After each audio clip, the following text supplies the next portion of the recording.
Hey, church. My name is VJ. I'm one of the pastors here on staff at The Well. If you are new or new-ish or haven't been in church in a while, one of the things you probably think about church is you're not allowed to talk there, which is totally not true about our church. You can totally talk at church, in church, during church. So take a moment, actually right now, with someone who's next to you. Maybe you know them, maybe you don't. If you're not sitting next to anyone, maybe move over just to get a little closer to someone else and ask this question of each other. Who do you go to for advice? Like, if you want really good advice, who do you go to? Or you could be more specific for the subject of our conversation today is, who do you go to for advice about finances or money? And what question or questions would you ask them? Okay, who do you go to for advice? You don't have to answer all these, but like maybe pick one. But who do you go to for financial advice or money talk? And what kind of questions do you ask them? Take a couple minutes and talk about that together.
All right. Well, if you hopefully started a good conversation, you can finish it at the 30-minute party today about who you ask for advice, especially money advice. Interesting for me, the idea of who you ask for advice and what questions you ask that person are really important. Early on in my kind of business career, when I was just starting out, there was someone that I really looked up to, that I was asking advice for, how do I build a career? What path should I take? What jobs do I evaluate? What books should I be reading? And I was getting really good advice from them. But if I had added to that question, and how do I build a career and, be successful, but also build a successful marriage and have a thriving relational and family life, I wouldn't have asked that person, because they didn't know how to do that, because they weren't able to do that. Who you ask for advice and the questions you ask them are really important. They matter a lot.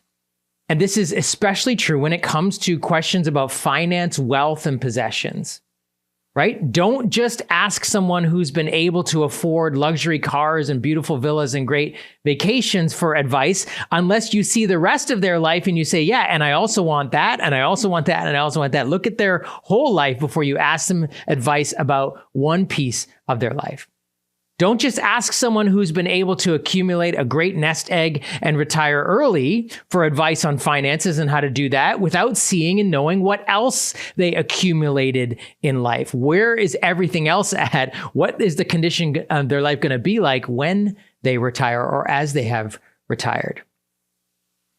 Don't just ask someone who has let's say started a company from their garage and turned it into a publicly traded multinational for advice on how to build your business or your idea or your wealth, unless hey, what do their kids think of them? What do their employees think about them? It doesn't matter just what the market thinks of them, but what do all the people in their life think of them? Who have they become in the process of building what they've built? See what I mean? Because I don't know about you. Well, I think this is true about you, but it's true about me. I'm not just trying to be successful in one area of my life. I'm trying to build a life, a whole life that I feel successful in and proud of in every aspect, not just the area of finance and wealth and possessions. So who you ask for advice and what questions you ask them are really important. Which is why the premise of our whole conversation these few weeks is to invite Jesus to be the one who gives us advice, to invite him into the conversation, to let him change the way we think and feel about our wealth and possessions. And hopefully, if you've been a part of this series so far, those questions, those conversations with Jesus through the passages in scripture and the 4 biographies that we have of his life are helping you think and rethink and understand yourself and the world and everything better when it comes to finances, to wealth, to money and possessions. The conversation we're going to invite Jesus to have with us today, we're actually listening in on a conversation he had. And it was a story he told. Actually, it was a fictitious story. It's called a parable. It's a financial fable about wealth and possessions. And it's really about who do you ask for advice and what is the right question to ask. And I want you to listen as Jesus talks about that very thing. Someone in the crowd said to him, "Teacher, tell my brother to divide the inheritance with me." Jesus replied, "Man, who appointed me judge or an arbiter between you?" Then he said to them, "Watch out, be on your guard against all kinds of greed. Life does not consist in an abundance of possessions." And he told him this parable. The ground of a certain rich man yielded an abundant harvest. He thought to himself, "What shall I do? I have no place to store my crops." Then he said, "This is what I'll do. I'll tear down my barns and build bigger ones, and there I will store my surplus grain.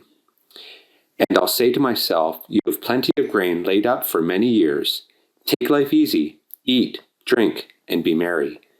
But God said to him, "You fool, this very night your life will be demanded from you. Then who will get what you have prepared for yourself? This is how it will be with whoever stores up things for themselves, but is not rich toward God."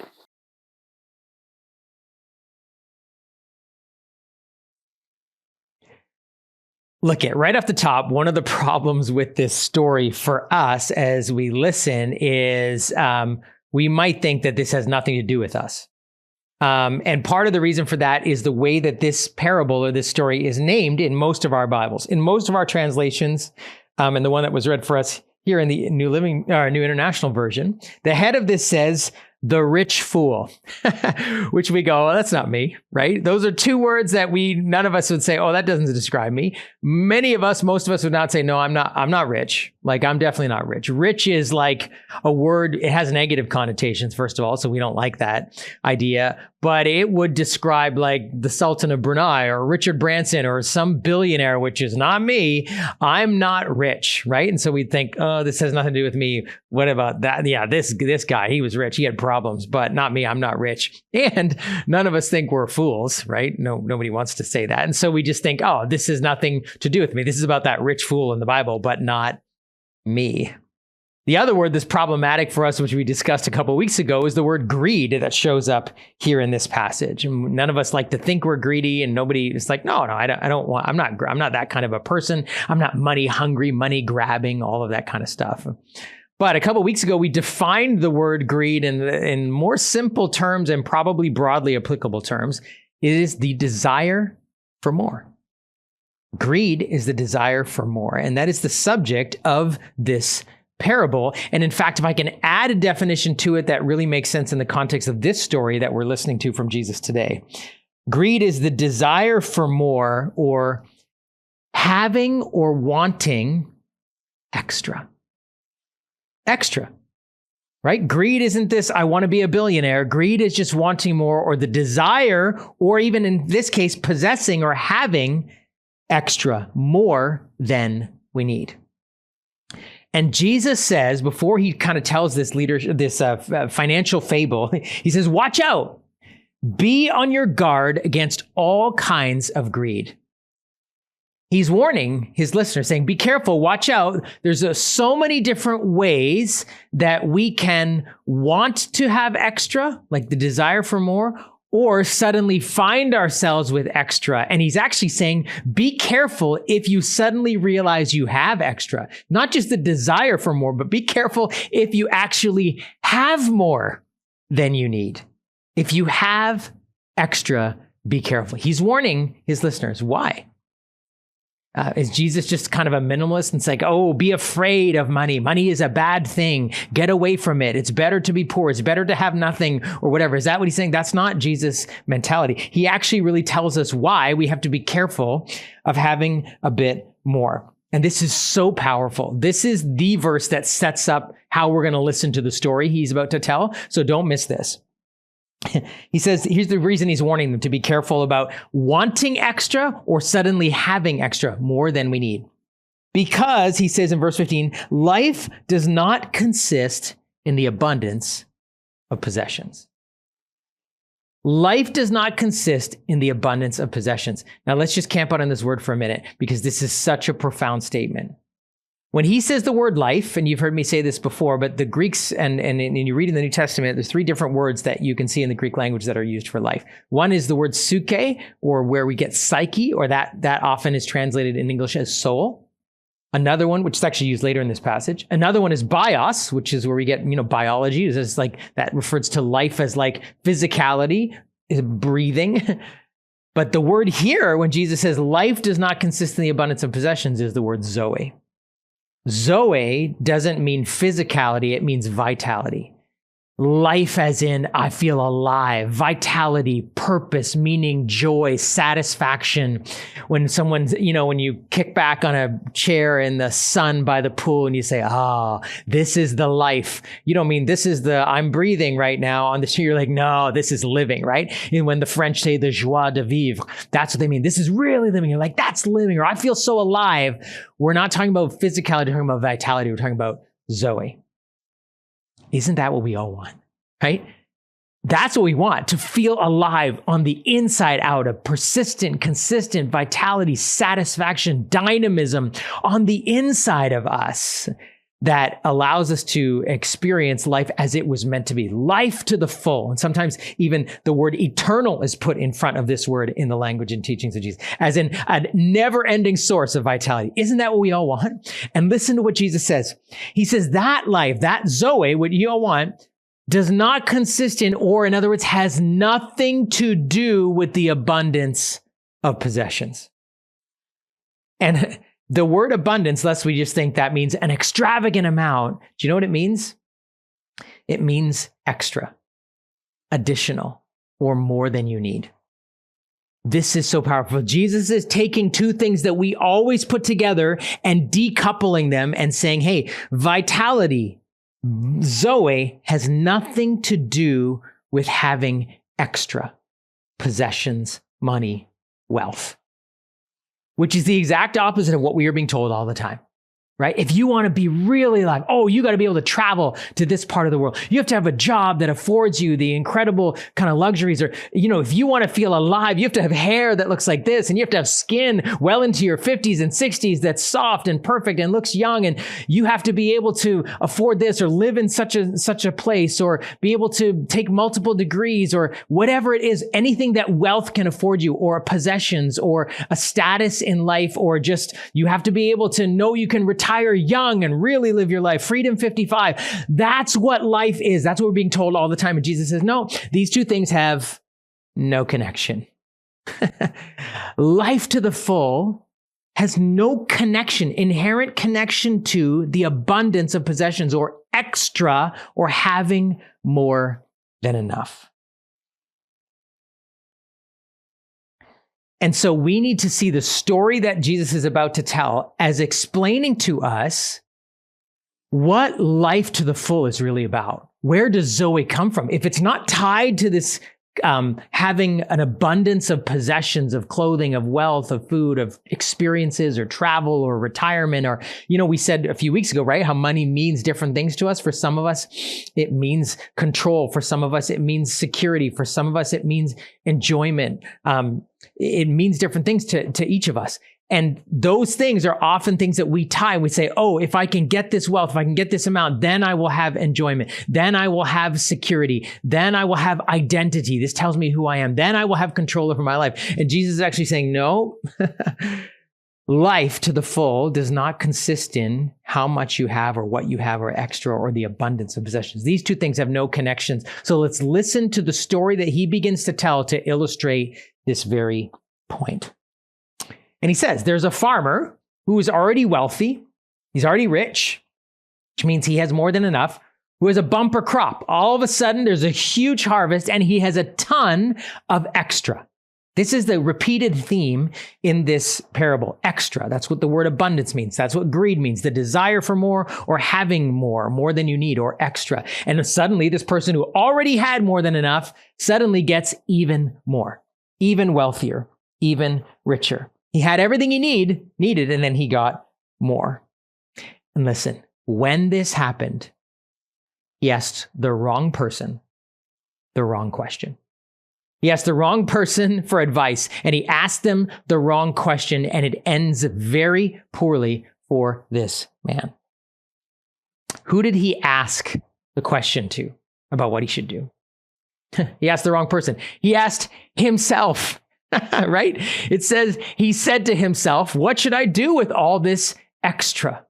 What should I do with all this extra? He asked himself. Now, as North American people, we're like, well, of course he asked himself, because we believe that you are the one that has the right, the sole right to do whatever you want with your life. Hey, I don't need to ask anybody for advice. I mean, I can get some input, but ultimately it's up to me. This is my life. This is my money. These are my decisions, my autonomy. Nobody can tell you what to do. That is the mantra of the 21st century Western person. We built this continent on the basis of individual rights and freedoms, and nobody can take that away from you. So we go, yeah, of course you asked yourself. But here's the problem. Here's why he asked the wrong person for advice, why he asked himself. Ready? You have known to be wrong before. Known to be wrong, haven't you? I've been known to be wrong before, right? Think about this. Like, we don't have to share stories, but every one of us, I think every one of us in this room could remember a time when we were sure we knew what we were doing. When we were sure we were right about the decision we were making, when we were sure we were thinking about it clearly, when we were sure we were seeing it clearly, when we were sure this was the right decision, we were sure this was the right person, when we were sure this is the right path, and we were sure this is the best thing, and it turned out to be wrong, right? We've all had at least one experience of that in your life. And if some of you are like, nope, I've never been wrong, just ask the person you're married to or family or friends. They will tell you, right? We know this. I have deceived myself before. I have tricked myself. I have given me bad advice. I have talked me into something I shouldn't have. I have talked me out of something I shouldn't have. I have deceived me before. I have lied to me before. I am not the best person to ask for advice. And this person, this rich person, asked the wrong person for advice. And that's why he's called a fool. See, he wasn't stupid. The word fool doesn't mean you dummy. I mean, we use it maybe like that, but that's not what it meant in the ancient world. It's not what it meant in first century Greco-Roman culture. It is not what it means in biblical literature. He wasn't stupid. And in fact, he didn't do anything wrong. He was just like the crop, he didn't steal from he wasn't a bad person. But what does it mean that he was a fool? A fool is someone who ignores or forgets or lives as if there is no God. Someone who is completely ignorant of or lives as if there is no God.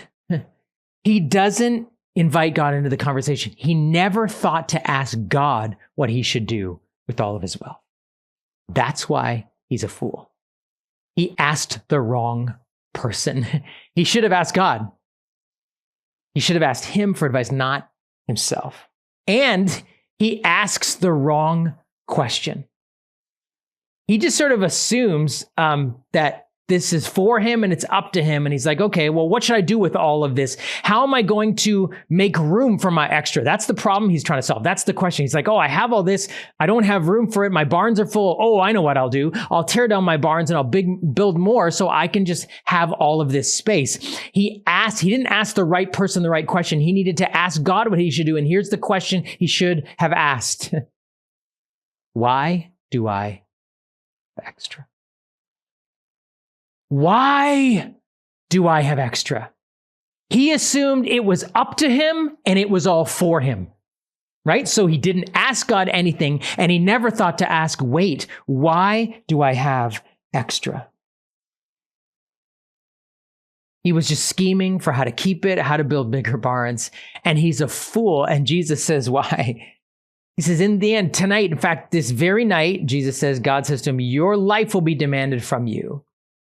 And God asks him the haunting rhetorical question. Now who will get what you have saved up or kept for yourself? The rhetorical answer is someone else. It's not yours anymore.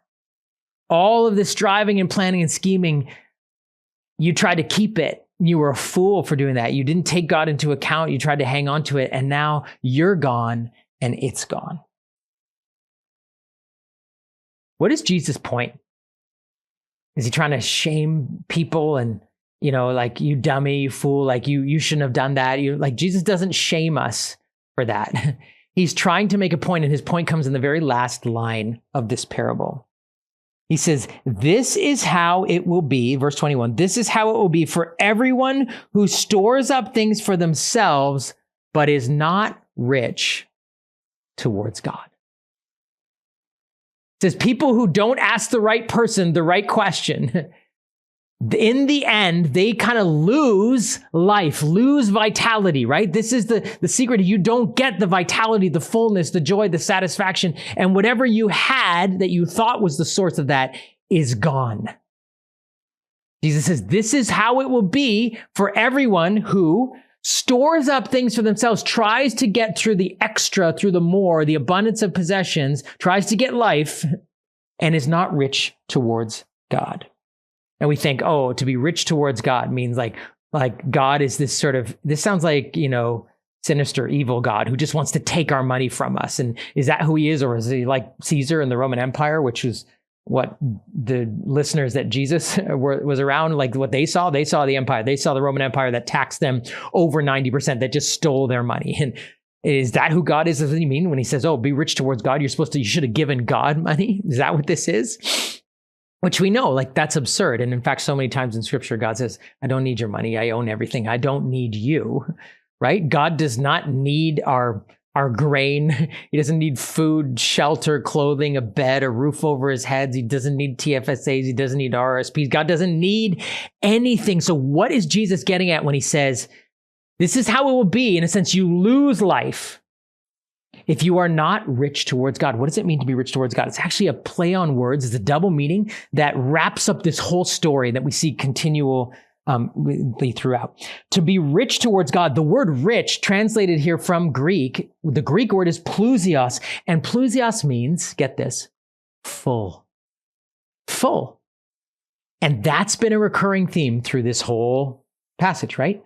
Life, this fullness of Zoe, or life to the full, that's what often eternal life means. Fullness, this rich person, grain, food. The idea of being rich or plusios means you have enough. You are full. You have everything you need. And what he's saying is this person failed to be rich towards God, which first means to be full of God. To be rich in God is actually another way you could translate this. Right? Because God doesn't need money. It means he failed to be rich in God, to be full of not just grain and possessions and food and wealth, but to have God in him. That the true fullness, the vitality, the Zoe life comes from having God live on the inside of you, knowing God, loving God, experiencing his love, having a closeness with God and a fullness in him, and allowing him to shape your life. Those conversations, he said, all of that is what true richness in God is. That's the double meaning. That's the first part. The second one is, and to be rich towards others. And this is the subtext in this whole parable that is not obvious to us, but would have been very obvious to Jesus' listeners. See, this man, in getting this bumper crop, all this extra grain, and deciding to store it for later, was not so that he would have food for later. He already had everything. He was a farmer. He sold grain to people who needed food. And now that there was this bumper crop and there's a whole bunch of grain available, why doesn't he sell it? Why doesn't he think, oh, I could sell all the extra? Because there's tons of it. Here's Economics 101, right? When there's a surplus of something, the price goes down, right? So he would have sold it for not much money. So what does he do? I'm going to save it for later. And that's why he says, hey, I can eat, drink, and be merry. I'm good for years to come because later on when there's a famine or when there's less grain, I can sell what I have at a high profit. So not only was he not rich towards others in terms of just giving some of the extra he had away, he was keeping it so he could make more profit from people who needed to buy it from him later. And this was why he's called a fool. You didn't invite God into the story. You weren't full of God. You don't have the life of God in you and vitality and fullness that comes from knowing him.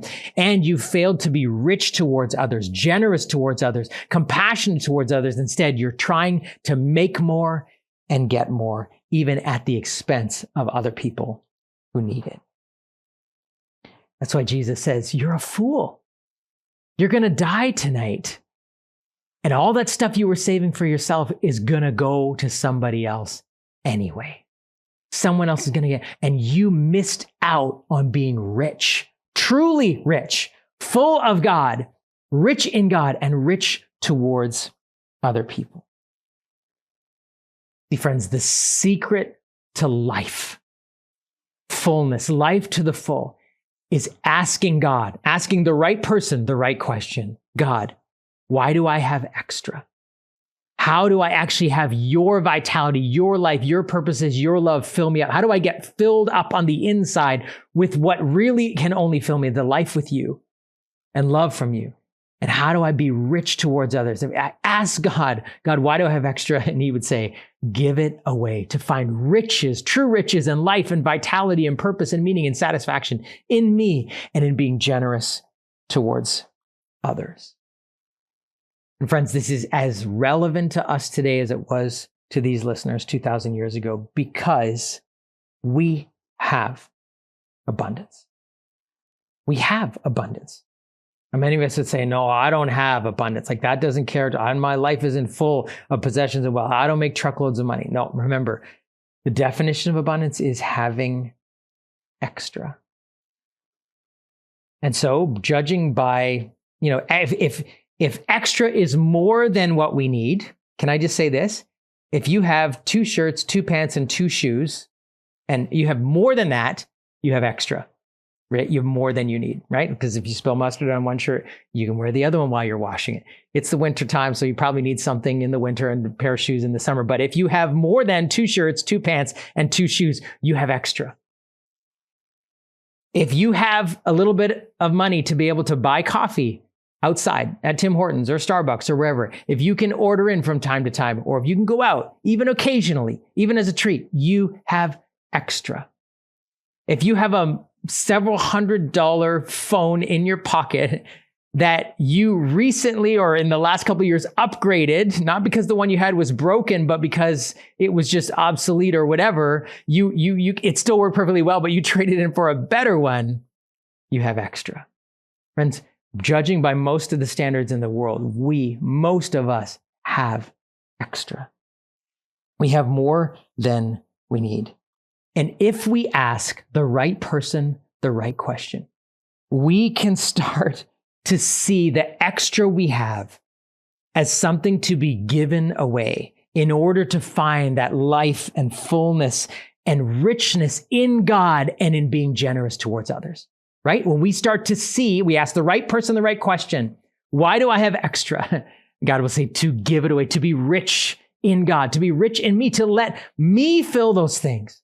Part of the reason we feel an emptiness spiritually, relationally, emotionally, mentally in our lives is we're constantly trying to fill it with stuff that never satisfies. And the more you try to fill it with stuff that never satisfies, the more disappointed we are, the more frustrated we are, the more hopeless we can get until we find that God is the source of true fullness, true joy, vitality, Zoe, satisfaction. When we find we have Him, we don't feel like we need as much of the other stuff, and we are able to give it away. And when we give it away, we actually find even more life, even more richness. In fact, if you go and look at my friend Arthur Brooks that I mentioned a couple weeks ago, he's not my friend, he doesn't know who I am, but he's doing amazing research on this. He literally even has found the research that you will actually even get wealthier the more you give. He said, this is what statistics prove. The people who give a lot, they have more satisfaction and happiness and peace in their life. They're less anxious, and therefore more people want to hire them, more people want to work with them, more people want to hear from them. They get more opportunities. They end up getting more wealthy because literally giving away gives them true vitality in life. Now, I'm not saying that's going to happen to you. Jesus' point is, there's no connection between the vitality and the abundance of possessions. And so when you ask him the right person, the right question, and we start to give and to be rich, to be full of God, to empty ourselves of the stuff that can never fill us up, to be filled with God, and to be filled with the generosity that comes from God, right? When we experience God's generosity, it turns us into generous people. Jesus says that's where life is found. Vitality for ourselves and for future generations. One of the most important things I ever heard a pastor say in a sermon was challenge the notion, and he was talking to parents, challenge the notion that the best thing you could leave for your kids is a financial nest egg. It's not. The best thing you could leave for your kids is modeling a life that is full of God, richness, the satisfaction, the joy that comes from him. And a life that is generous towards others. It's a legacy of a life well lived that is the best thing you can leave for your kids, even if the inheritance dollar-wise is zero. I'm going to get a whole bunch of angry emails from kids, but this is what I'm saying. He said, challenge the notion. Jesus says, no connection between these two things. Life comes from being full of God and being rich towards others. So here's my one question for you, or encouragement to you. Ask your advisor. I'm talking about that guy. Ask God, right? Invite him into the conversation and ask him this: God, why do I have extra blank? Whatever's in that blank. It may be just a little bit of extra money. You're asking him why. In other words, what do you want me to do with my extra, right? The rich fool never asked, what does God want him to do with this extra? He assumed it was up to him, and he assumed it was all for him. And that's what made him a fool. When we ask God, what do you want me to do? Or why do I have extra blank? It could be extra clothing. It could be extra space in your home. It could be a car you don't use that often that you could lend to someone who has to take public transport all the time. It could be, money that you were saving up for a vacation that you could give to someone else. It could be coffee money that you spend, and you say, you know what? Instead of getting coffee every day, I'm going to buy coffee for everyone at the office once a week. Like, what does it mean, God? Why do I have extra this, whatever it is? And allow him to begin to change your thinking and shape your conversation and to fill you with his presence and his life and his vitality, that you are rich in him, full of God, and rich towards others. Ask your advisor, why do I have extra blank? And then there'll be some actually tangible opportunities to do something with that extra. Later on today, you're going to hear about our fundraising goal for our Live on Mission week this year, where we are going to try to raise $13,500 for the Kids in Crisis Center in Guinea, West Africa. Lizette's going to be here in a couple of weeks, and she's an international worker from Canada who lives there and runs this center.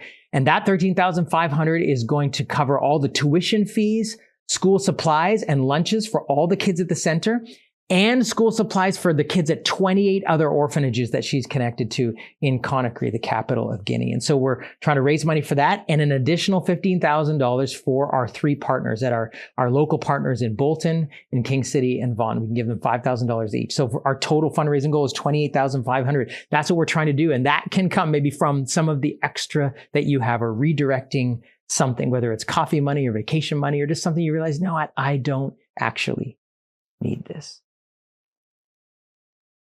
Friends, all of this happens, and only happens, not out of guilt, not out of shame, not out of fear, but when we receive the generosity of God. When we realize, as the scriptures say, that God didn't even hold back his son from us. If God gave us his son, his most precious son, how will he not also, along with Jesus, give us everything that we need? That God has been rich towards us. When we receive his generosity, we are able to be generous people. And so that's why we're actually going to take a moment now in our services and celebrate communion, the Lord's Supper, the Eucharist, which is the enduring symbol of the generosity of God to us, that God has been rich to you and me in giving us his Son, Jesus.